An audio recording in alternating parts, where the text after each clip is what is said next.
Hello दोस्तों अगर आप लास्ट 5 ईयर से जॉब करते हो तो आज आप इस वीडियो में सीखोगे कि आपने उसमें से क्या कमाया है और क्या गवाया है। दोस्तों सपोज अगर आप 2017 में जॉब स्टार्ट की है तो आपकी सैलरी तब 25,000 होगी। हर एक कंपनी एवरी ईयर्स अपने एम्प्लॉय को ज़्यादा से ज़्यादा 10% इंक्रीमेंट देती है। अगर कोई एम्प्लॉय का परफॉर्मेंस अच्छा होता है तो 15% देती है। तो दोस्तों आज के टाइम में यानी 2022 में आप आपकी सैलरी देखोगे तो ज़्यादा से ज़्यादा 40,000 होगी या 45,000 होगी। इसका मतलब ये है दोस्तों पहले हर साल आपको 3 लाख रुपया अर्न होता था और आज आपको 5 लाख रुपया अर्न होता है। दोस्तों ये तो आपको हर साल इंक्रीमेंट मिला है, इसके लिए आपकी सैलरी इतनी हुई है। अगर आपको इंक्रीमेंट कम मिलता या नहीं मिलता तो आप सोचो कि आपकी सैलरी क्या होती। मतलब जो इंसान जॉब करता है उसकी इनकम सिर्फ और सिर्फ सैलरी होती है, इसलिए वो इंसान मिडिल क्लास ही रहता है, कभी आगे नहीं बढ़ पाता। जब सैलरीड लोग रिटायर्ड होते हैं तब उसके पास कुछ सेविंग्स भी नहीं होती है। वहीं आप रिच लोगों की इनकम देखोगे तो वो होती है डिविडेंड्स और कैपिटल गेन, जो इन्फ्लेशन से कहीं गुना ज्यादा बढ़ जाती है। इसलिए रॉबर्ट कियोसाकी कहते हैं कि poor and middle class work for money, the rich have money work for them. चलो दोस्तों हम लोग एक एग्जांपल से और डिटेल्स में इसको समझते हैं। दोस्तों रिसेंटली यानी कि मार्च 2022 में इंडिया के वॉरेन बफेट कहे जाने वाले राकेश झुनझुनवाला को काफी सारी कंपनी से डिविडेंड मिला है। पर मैं आपको टाइटन कंपनी, कैनरा बैंक और फेडरल बैंक ये 3 कंपनी के बारे में बताऊंगा। दोस्तों राकेश झुनझुनवाला के पास टाइटन कंपनी के 4,48,98,570 शेयर है, फेडरल बैंक के 7,57,21,060 शेयर है और कैनरा बैंक के 3,55,97,400 शेयर है। टाइटन कंपनी ने ₹7.50 का पर शेयर डिविडेंड दिया, फेडरल बैंक ने ₹1.80 का दिया और कैनरा बैंक ने ₹6.50 पर शेयर डिविडेंड डिक्लेयर किया। इसका मतलब ये हुआ कि राकेश झुनझुनवाला को सिर्फ डिविडेंड इनकम से टाइटन कंपनी से 34 करोड़, फेडरल बैंक से 13 करोड़ और कैनरा बैंक से 23 करोड़ मिला है। दोस्तों मैंने अभी आपको बाकी कंपनी के डिविडेंड के बारे में तो बताया भी नहीं है और उसमें भी जो कैपिटल गेन हुआ है वो चीज़ तो अलग। तो दोस्तों ये सीक्रेट है रिच लोगों का कि वो पैसे के लिए काम नहीं करते बल्कि पैसा उसके लिए काम करता है। दोस्तों इन्वेस्टमेंट एक लॉन्ग टर्म गेम है। अगर आप सोचते हो कि मुझे शॉर्ट टर्म में अमीर बनना है तो दोस्तों ये वीडियो आपके लिए नहीं है, आप स्किप करके जा सकते हो। दोस्तों इन्वेस्टमेंट एक आम के पौधे को पानी देके बड़ा करने के बराबर है। बाद में आप जीवन भर आम खा सकते हो बिना कुछ किए। दोस्तों और एक एग्जांपल देता हूँ मैं आपको। दोस्तों स्टॉक मार्केट में ऐसे अनगिनत शेयर है जिन्होंने लॉन्ग टर्म में मल्टीबैगर रिटर्न दिया है। दोस्तों अगर आपको मल्टीबैगर रिटर्न क्या है जानना है तो कमेंट करके बताएगा, मैं पूरा डिटेल वीडियो बना दूंगा। दोस्तों फार्मा कंपनी का शेयर डेविस लैब एक मल्टीबैगर रिटर्न स्टॉक है। दोस्तों 2003 में ये शेयर की प्राइस 9 रुपया थी जो आज बढ़कर 3,613 हो गई है। दोस्तों ये शेयर 4,920 तक जा चुका है। उसका मतलब अगर किसी ने ये शेयर 2003 में 9 रुपये प्राइस में परचेस किया होता तो उसको जब ये शेयर का प्राइस 4,920 था तब उसको करीबन 54,566% का रिटर्न मिलता। दोस्तों अगर किसी ने 19 साल पहले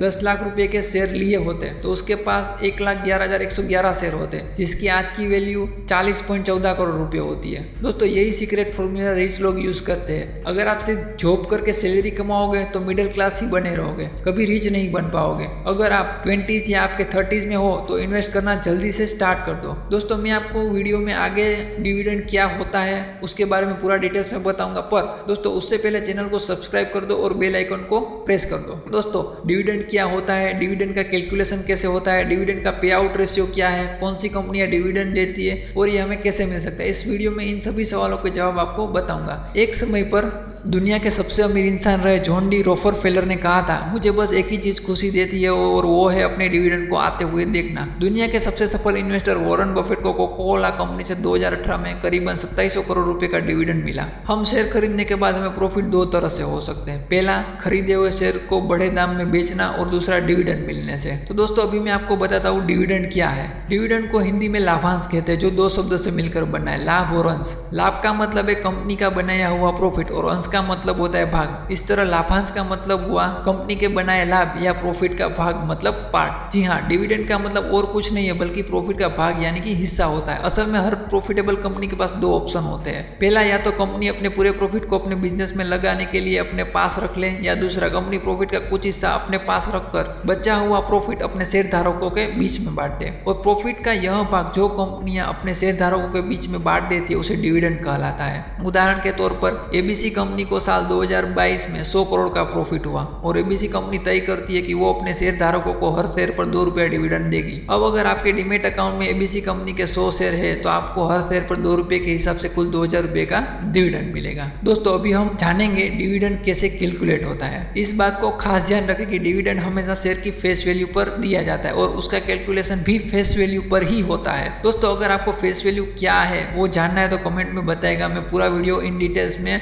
फेस वैल्यू के ऊपर बना दूंगा। जैसे किसी स्टॉक का करंट मार्केट प्राइस 500 रुपया है लेकिन उस स्टॉक का फेस वैल्यू 10 रुपया है और कंपनी 100% डिविडेंड देने का फैसला करती है, तो उसका मतलब यह है कि शेयर का फेस वैल्यू 10 रुपया, तो 100% डिविडेंड का मतलब है प्रति शेयर 10 रुपये का डिविडेंड मिलेगा। ध्यान रहे डिविडेंड करंट मार्केट प्राइस से कोई लेना देना नहीं है। दोस्तों अभी मैं आपको बताऊंगा डिविडेंड पे आउट रेशियो क्या होता है। अगर आप डिविडेंड इनकम कमाना चाहते हो तो ऐसी कंपनी में इन्वेस्ट करो जो कई सालों से रेगुलर डिविडेंड देती आ रही है और जिनके फंडामेंटल भी काफी स्ट्रॉन्ग है, और साथ में उसका डिविडेंड पे आउट रेशियो भी चेक करना चाहिए। डिविडेंड पे आउट रेशियो बताता है कि कोई कंपनी अपने प्रॉफिट का कितना परसेंटेज डिविडेंड देने के लिए खर्च करती है। जैसे कि कोई कंपनी का डिविडेंड पे आउट रेशियो 60% है तो उसका मतलब ये हुआ कि अगर कंपनी का 100 रुपया प्रॉफिट होता है तो 40 रुपया री इन्वेस्ट करती है और बाकी का 60 रुपया डिविडेंड देगी। आपको हमेशा ऐसे ही डिविडेंड पेइंग स्टॉक में इन्वेस्ट करना चाहिए जिसका डिविडेंड पे आउट रेशियो 50% से कम हो। और अगर किसी कंपनी का डिविडेंड पे आउट रेशियो बहुत ज्यादा है तो उस कंपनी का ग्रोथ काफी कम है, वो कंपनी काफी स्टेबल हो चुकी है। तो कौन सी कंपनियां डिविडेंड देती है? दोस्तों ज्यादातर ऐसी कंपनियां डिविडेंड देती है जो प्रॉफिट में होती है, क्योंकि जब कंपनी खुद नुकसान में होती है तो कंपनी अपने शेयरधारकों को कुछ नहीं दे सकती। साथ ही डिविडेंड ज्यादातर वैसी कंपनियां देती है जो बहुत बड़ी हो चुकी है। जब कंपनियां नहीं होती है तो वो अपने बिजनेस को बढ़ाने पर ज्यादा ध्यान देती है और इसलिए अपना सारा प्रॉफिट अपने बिजनेस को बढ़ाने में ही लगाना चाहती है, क्योंकि कंपनी को पता होता है कि आज के प्रॉफिट को बिजनेस में लगाकर वो फ्यूचर में कहीं ज्यादा प्रॉफिट बना सकते और उसमें फायदा इन्वेस्टर का ही होता है। जैसे जैसे कंपनी अपने प्रॉफिट को सही जगह लगाकर अपना बिजनेस बढ़ाती जाएगी उसका प्रॉफिट बढ़ता जाएगा और प्रॉफिट बढ़ने से हमें ही दो फायदे होंगे। पहला, ये प्रॉफिट के बढ़ने से लंबे समय में कंपनी के शेयर्स के दाम भी बढ़ेंगे। दूसरा ये कि अगर फ्यूचर में कंपनी डिविडेंड देने का फैसला लेती है तो उस समय का डिविडेंड आज के डिविडेंड से बहुत ज्यादा होगा, क्योंकि उस समय कंपनी का प्रॉफिट भी आज से काफी ज्यादा होगा। पर एक बात ध्यान देने वाली है कि डिविडेंड देना या ना देना कंपनी के हाथ में होता है। अगर कंपनी को लगता है कि पूरे प्रॉफिट का इस्तेमाल बिजनेस को बढ़ाने में किया जाना चाहिए तो फिर कंपनी डिविडेंड नहीं देने का फैसला कर सकती है। पर अगर कंपनी को लगता है कि बिजनेस को बढ़ाने में पूरे प्रॉफिट का इस्तेमाल नहीं हो पाएगा तो कंपनी अपनी जरूरत के हिसाब से प्रॉफिट का हिस्सा अपने पास रख लेती है और प्रॉफिट को बचे हुए हिस्से को डिविडेंड के रूप में अपने शेयर धारकों को बीच बांट देती है। हमें डिविडेंड कैसे मिल सकता है? हमने जाना कि डिविडेंड एक प्रॉफिट बनाने वाली कंपनी ही देती है, यानी अगर हमें डिविडेंड चाहिए तो हमें ऐसी कंपनियों के शेयर्स खरीदने होंगे जो सालों से लगातार प्रॉफिट बनाते आ रहे हो, और ऐसी कंपनियों की लिस्ट आपको ऑनलाइन सर्च से आसानी से मिल जाएगी। लेकिन डिविडेंड लेने के लिए कुछ डेट्स होती है जिन्हें हमें ध्यान रखना पड़ता है। पहला डेट है रिकॉर्ड डेट। रिकॉर्ड डेट हम उस दिन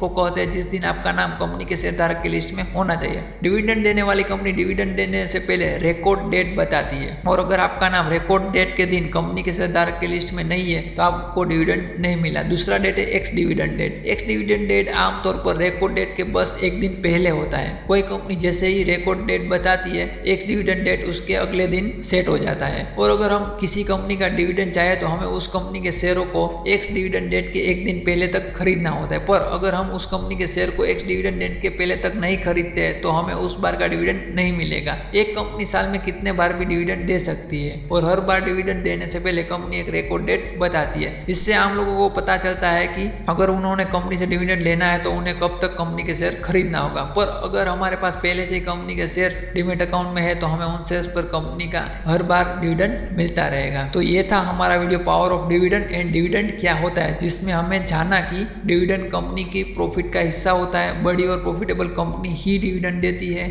इन्वेस्ट करने से पहले डिविडेंड पे आउट रेशियो जरूर चेक करना चाहिए, और हमें एक कंपनी का डिविडेंड लेने के लिए उस कंपनी के शेयर्स को एक्स डिविडेंड डेट के एक दिन पहले तक खरीदना होगा। तो दोस्तों अगर आपको ये वीडियो पसंद आया हो तो आप अपने दोस्तों के साथ जरूर शेयर करिएगा, और प्लीज़ सब्सक्राइब जरूर करना। आपको इससे अच्छी नॉलेजेबल वीडियो में शेयर करता रहूँगा। थैंक यू सो मच दोस्तों।